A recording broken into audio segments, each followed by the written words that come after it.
Welcome to New York Got Game. Welcome back to another edition of the best digital basketball show covering New York hoops to the fullest. We got plenty to talk about this week in both men's and women's basketball. The Knicks Media Day, it's on Monday. They start training camp this coming week. But before we can even get excited about that, the Bockers, they made a blockbuster trade on Friday night. The Liberty, they opened their WNBA Semifinal series against the Aces on Sunday. We've got so much to get into. We've got another great guest this week, so let's get right into it. The Knicks are heating up. Okay, so this was quite an interesting week of basketball news here in New York because some Knicks fans, they were on tilt as news broke that Mitchell Robinson won't be ready for the start of the regular season. Then the team acquires Karl-Anthony Towns on a Friday night shocking trade that still has Knicks fans divided right now. Now, on the women's side of things, I was at the Barclays Center to see the Liberty take care of business and sweep the dream. So now we get a rematch of last year's WNBA Finals in the semis. Exciting times in New York hoops. So joining me to talk about what is going on with the Knicks and the Liberty is one of the best when it comes to talking hoops. It's my guy repping Compton, California to the fullest, the one and only Travonne Edwards. Trey, what's going on, man? Man, not much, man. Thanks for having me. Glad to have you here. I like the repping the Compton hat, as I would expect nonetheless from you. Yeah, man. Got to rep the hometown. You got to rep the hometown. How was your summer? Now we're in fall. How's everything going? Everything's good, man. Family's good. Blessed. Got to watch a lot of New York hoops. Yeah. In and out. So, and excited about, the Liberty. Yeah. Getting ready to compete. And then also the Knicks. Yeah, it's a lot to do. We got a lot to talk about. This was a perfect episode, perfect timing for you to finally be here. I've been wanting to get you up here for some time, so I'm glad to have you here. Trey, we got to do this. Let's start with the Knicks. I want to ask you this because you are not a native New Yorker. You rep Compton, California to the fullest. What did you make around the buzz that you saw with this Knicks team this past spring and the whole vibe around this city during the playoff run? What did you make of just seeing that? What was it like for you to experience the Knicks vibes here in NYC when they're actually good? Well, I've been here 4 years now, and things have kind of shifted culture-wise. Coach Tibb, Leon Rose, hiring of signing Jalen Brunson, acquiring guys like OG, Jason Hart, Josh Hart, and now it's good. When the Knicks win, the city, is all happy, everybody's smiling, and that's a good vibe in itself. Yeah, that's a great vibe. It's one thing was going to all these games, feeling the energy around the city. You could just feel it, people talking, feeling like the Knicks are actually good and they really could do something, and it's a really exciting time. But let's talk about what people want to talk about right now. Okay, you know what this is. You and I were talking about this before we started recording. It's the Knicks trading for Karl-Anthony Towns. Okay. Just to let people know, New York is acquiring the four-time All-Star. They are sending to Minnesota Julius Randle, Dante DiVincenzo, Daquan Jeffries, and a protected first-round pick that comes from the Pistons. So, I don't know where you were when you heard this news, but I got to ask you, what was your initial reaction to this trade, and where are you on this trade right now? So my initial reaction was, that was the first reaction, and then secondly, I think this is the move that was needed to be made, especially with the Mitchell Robinson news, the front court being very thin.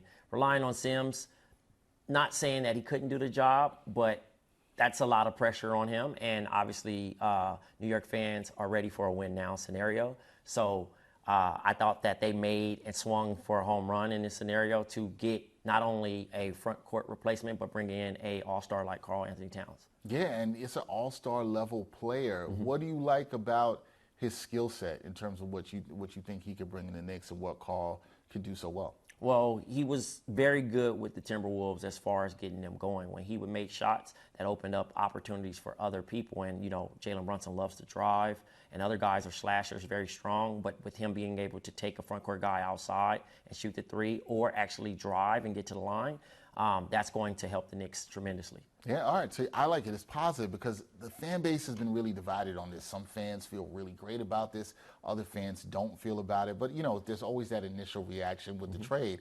I think we can all say, based on the buzz of last year, Knicks fans, they want to win. But Julius Randle goes out in this trade. And there was a lot of talk about how is Julius Randle going to fit with the team this season, especially after they acquired Mikal Bridges with the Nova Knicks. But now he's gone. Cat gives them a different look, which you just mentioned. But And you can tell me how you feel about this, if this is fair or not. There's been concerns over Cat's career about his toughness, his inability to not make silly fouls. There's been concerns about all that stuff. Do you believe that he is a player that fits this team well, one, and do you think he's built for New York? Well, toughness is identity. It doesn't score baskets. It doesn't equate wins.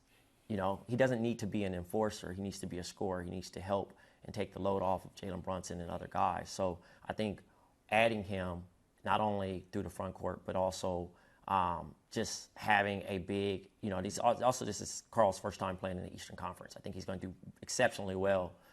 You know, he had to match up against the ADs, the Jokic, you know, and the list goes on that side. I think he gets a little bit more of a looseness to throw his weight around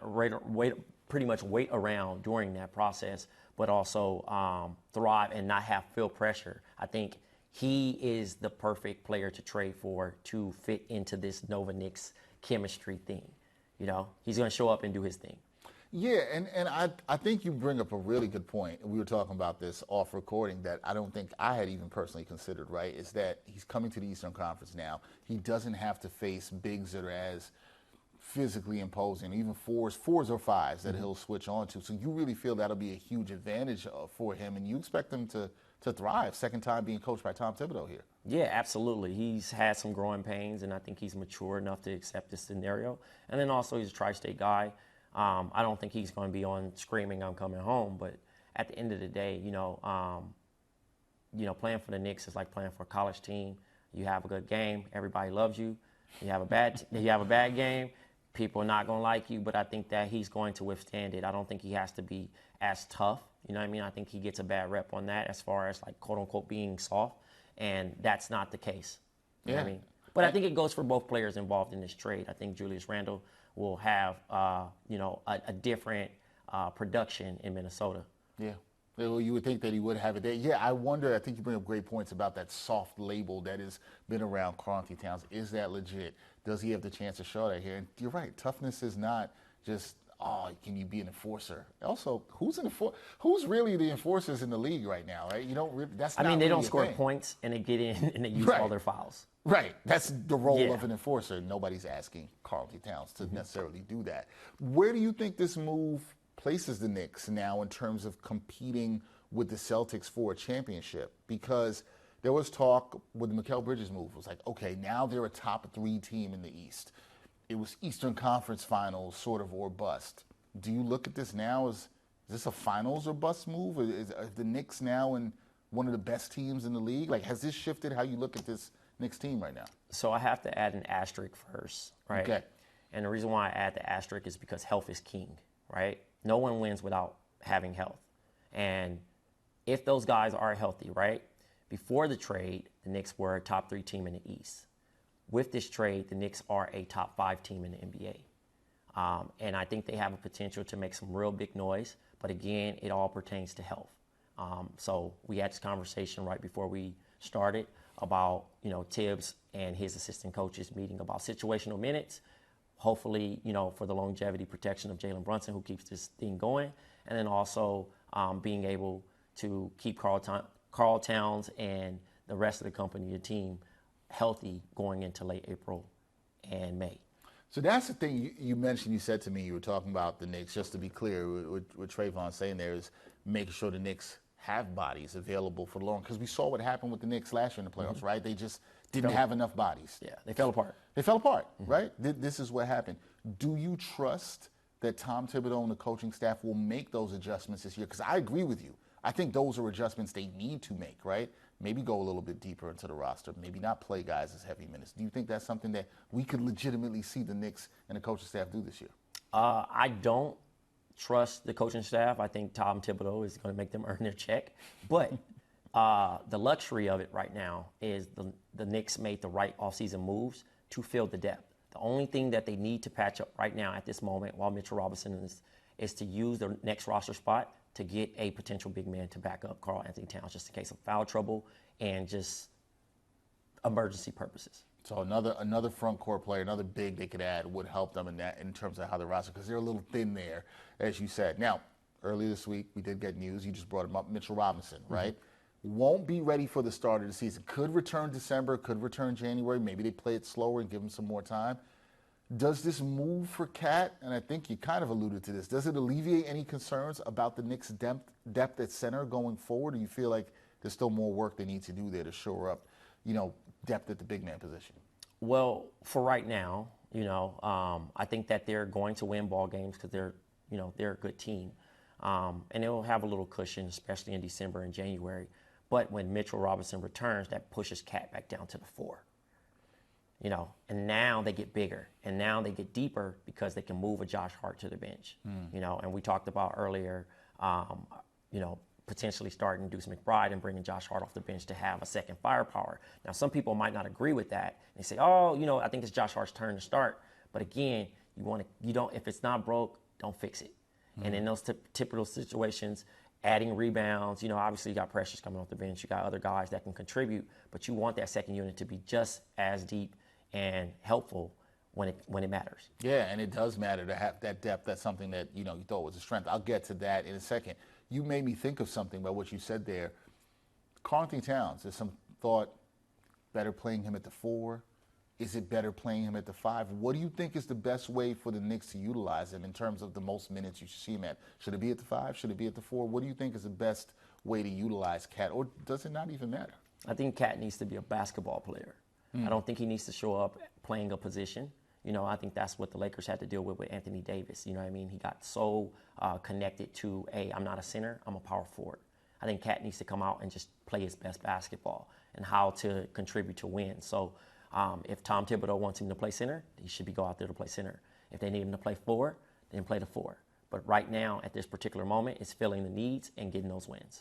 And to that point, you feel like if he does embrace that, right, what you just said, that was part of what the Knicks wanted here, is that versatility, right? Because now they have more options. They needed another big man, but you have a guy who can help you stretch the floor, play a little bit better, not better, but differently than you did before offensively. So that versatility is good. Now, you mentioned starting 5 here, Trey. The starting 5 looks solid depending on who you have, right? Because you could go Cat, you could go OG, you could put Josh Hart in the starting lineup, Mikal Bridges, and Brunson. Do you have any concerns if they do that, if they go to that lineup? Do you have any concerns about the depth going forward? Because that was believed to be a strength of this team before the Karl-Anthony Towns trade. Do you think that with this team, and they took a little bit of depth with DiVincenzo going out and off the bench, do you think this team is better than they were before they made the Karl-Anthony Towns trade? I do think that they're better, but losing Dante hurts. Now, the thing is, obviously, Josh Hart is the utility man. I think his new role is going to be required for him to score a little bit more. You know what I mean? Especially if he's going to be staying on the floor a little bit longer, relieving those things. But then also campaign, shoot the ball, Precious, clean up, eat with his hands in those scenarios, and then just go from there. But, at the end of the day, it's all focused on health and then how they line this up. Again, I'm rooting for Deuce McBride to be the 2, and then they move one of those guys out of the lineup, whether it's Josh Hart. I think Mikal Bridges starts just off the strength, but Josh Hart coming off the bench and adding that firepower. Let me ask you a little bit more about that with Deuce McBride, because you said you think he should start at the 2. I wouldn't mind seeing that. And I think I don't want to use the word earned it, but he proved last year in the playoffs, right? Could defend at a high level against elite players, can hit the open shot. Why do you believe Deuce McBride will be a good fit at the 2 and not off the bench? Why do you believe that would be better for this Knicks team? Well, the luxury of it, the Knicks have depth at point guard, right? So, you drafted Tyler from Marquette, and then you bring in Campaign. So that is solved to relieve Jalen Brunson. But Deuce McBride is undersized too, but I think instead of starting Josh Hart, you not only get to rest Josh Hart, but you get to bring him in for, different. He becomes a basketball player. He's not solely a 2, he's a 1 through 4 guy. Well, not 1 through 4. I would say 2 through 5, right? And now he can do all those things, get those rebounds, and become a scorer. He can take those shots, that he likes so much. Takes those trail threes, those putbacks, those double-doubles that he gets and adds that value, and he's an energy guy. I think with him being in the starting lineup, it kind of dims his light, and he doesn't get to thrive as much because he's deferring to the 2 stars. It'll be interesting to see because we also saw the value of him in that second unit, right? He's a guy, as you said, an energy guy. He can come in, he can push that pace. He can do the things that he needs to do to spark a second unit. I like that. I think that's something to watch, how the Knicks play this. Do they go with a Deuce McBride in the starting lineup, or do they put Josh Hart in the starting lineup? That's a very interesting thing. Now, Trey, this is why I'm glad I have you here, because you were not a native New Yorker. You did not grow up a Knicks fan. But I've had some Knicks fans, some guests, sit right where you're sitting on this show this summer, and they've told me they believe the Knicks are going to win it all this year. Okay, this is after the Mikal Bridges trade. This obviously did not happen with the Karl-Anthony Towns trade. You said the Knicks can be a top 5 team in the NBA this season. Okay, so in order for the Knicks to be crowned 2025 NBA champions, what needs to happen this year? If the Knicks are to reach the mountaintop this year, what needs to happen during the season for us to see that? The Knicks have to be the most healthiest team in the NBA. That's it. Health is king, as you said. Health is king. Health is king. Teams fall off all the time. That's it. So you believe they got the talent to get it done, but it is about health, not burning people out, which is what we said, right? And them being there at the end. Because to your point, right, you've seen this with talent. We've seen this with teams in the league. Boston, relatively healthy most of last year. I know people will say, well, Porzingis missed the first couple of rounds, but hey, they had him when it counted in the finals. They were able to do that. Is there anything else you see as important besides health? Because health is king. I agree with you. You got to have a little bit of luck. You got to have health. Is there anything else besides health being king that you feel is really important for this Knicks team to accomplish their goal of winning it all for the first time since '73? I think depending on what Karl-Anthony Towns shows up, right? He can move forward or he can go back. And I think at this particular part, at this stage, right, you're playing on the biggest stage in Madison Square Garden, one of the best arenas in the world. He has to show up. He has to play the game. He has to be disciplined on defense and stay on the floor and be committed to that. And then also be an offensive threat to get back as an all-star 2 threat, where you can have 2 guys in an all-star game, or even more if the record says it. I wouldn't be surprised if the Knicks is probably 1 or 2 in the East, because they just gonna play well. They're gonna get this thing going. But again, it's all regular season doesn't matter if they're not healthy when it really counts. Yeah, that's the key. You want to be healthy when it counts. The point you just made there about Carl Cat, do you think he is going to give the effort that is required on the defensive end? Because I think that's where most fans are concerned on this part of the trade. I think people say, hey, the shooting's going to be there, the offense will be there, not concerned about that. Do you believe he has what it takes to fit into this Knicks culture on the defensive end? Yeah, I never questioned his effort. I think the main thing that his problem is lack of discipline, in those situations where he gets greedy. Guys that are reaching, certain guys end up in foul trouble early on because they feel like, oh, I have long arms, I can rip a guard, I can do these things. I watched it with Andre Drummond and other guys, you know what I mean? Like, they have been successful at stealing the ball, but that's not what your team needs at this particular moment. They need you to be on the floor and available. So that's on him. I think he's played for Coach Tibbs, and he understands how defense is key. And again, he's just made a deep playoff run, and I'm sure he wants to taste that again from the Eastern Conference and potentially knock off the defending champs. Yeah, I'm sure he wants that. Knicks fans want it for sure, too. We will see how it all plays out with the Knicks. Last thing I'm going to ask you about this before we get over to the Liberty. For a Knicks fan who says, I don't know about this trade, I don't like this trade, Trey, what would you tell them if you care to try to change their minds? What would you tell them to say, no, this is a good trade for the Knicks. They've made good moves. I know you and I talked about this. We feel like the Knicks recently have been very competent in the moves that they've made. What would you say to sell somebody on why this trade is good for Karl-Anthony Towns or why it will work for the Knicks? Well, Knicks fans, as you're watching this, you're in good hands like Allstate. This trade, I know you love guys like Julius Randle, especially Dante. I don't think it was more so the love for Julius Randle. You guys packed his bags. You wanted to keep him a little bit, but then you also threw him in the trade machine and wanted to move him to places to see what potential pieces you can get back. Well, not only did you get a piece back, you got an all-star player in Karl-Anthony Towns, and I think you need to remove toughness out of the question. because that's not the identity. Well, the identity of the New York Knicks at this particular moment is winners. They play hard, they play fast, they score the basketball, they play exciting basketball, and I think that you shouldn't worry. And also, as a Knicks fan, you're going to grow on it if you win games.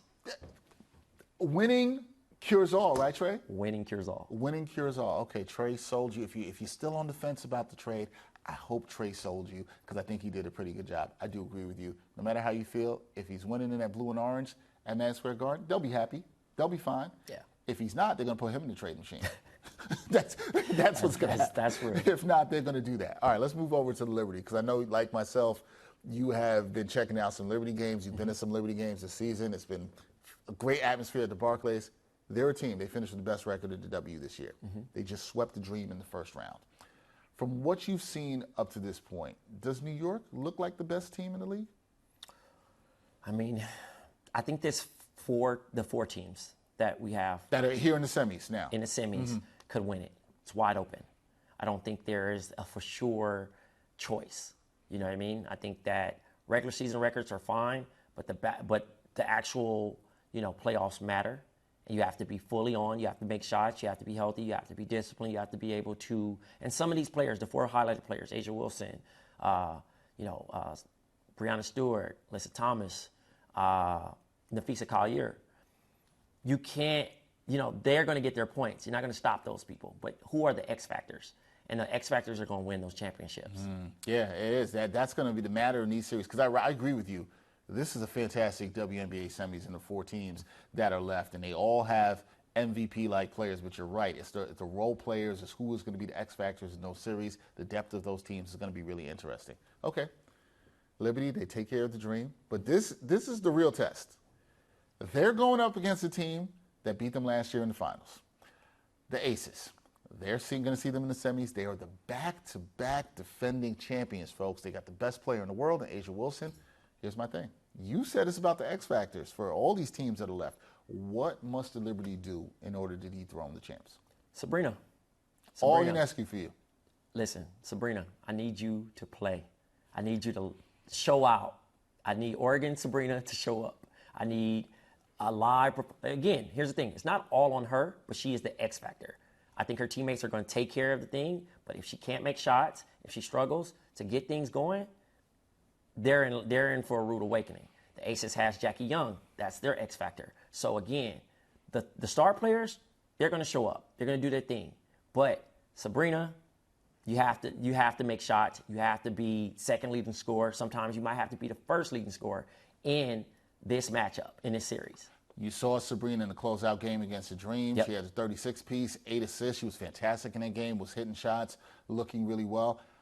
Her game, I know you talked about Oregon Sabrina, right? That was an exciting Sabrina to watch. But her game has leveled up this year. She's become a better three-level scorer. But the shooting was a little streaky down the stretch. You think she's going to show up in the way that you want her to show up here in the series? Look, in the words of Jay-Z, I was Big Will. Yeah. Now my game's Big grown Willie, up. I'm William. Williams, yeah. Like at the end of the day, I think that she's ready for the moment. She's dealt with went through the fire and understood this, and now, she knows that she's very close to winning this title, and this is their shot. You know what I mean? That window gets closed really quick. So at the end of the day, who's standing in front of them is Las Vegas Aces, and she has to show up and play well. She's got to show up and play well. You hear that from X Factor there for the Liberty. Now, last year in the finals, Liberty, they did not have home court advantage in the series, but they do here in the semifinal series. You've been in the games at Barclays. We felt the energy.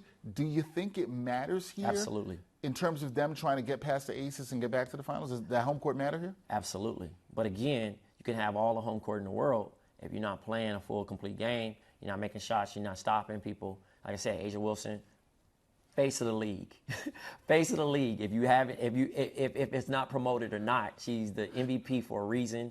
She's been the MVP for a very long time. How people talk about LeBron James, that's how they should be talking about Asia Wilson in this sport.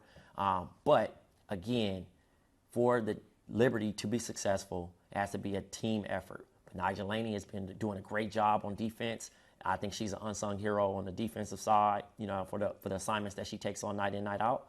But again, Sabrina and others need to help and deliver a complete game to beat this tough defending champion, back-to-back defending champion, Las Vegas Aces. Yeah, they are tough because I don't think either of us sitting here think the Aces are just going to go down easy or roll over. Mm-hmm. They want to win this again. They want to get this done, and they have a lot of pride, right? Now, in this series, I think what's pretty dope is we've got last year's MVP, Breanna Stewart, who you mentioned, going up against this year's MVP in A'ja Wilson. You talked about what Sabrina has to do. But does Stewie have to play like an MVP in this series in order for the Liberty to be victorious? Or is it just more of what you said? She could not play like an MVP and the supporting cast can play so well that she will be okay. Do you think she needs to play to that MVP level that we saw from her most of last year and even towards the tail end of this year? Yeah, I mean, there's no room for error. There's no room for error in this matchup. She has to play at the highest level. Sure, you go into games, you struggle, you miss shots. It takes a bit of a time to, warm up and those things. But again, she has to bring it. You know what I mean? Because A'ja Wilson, Kelsey Plum, Chelsea Gray, the list goes on. That team is stacked, and they're a very good ball team, well coached, very disciplined, and they have fun while doing it.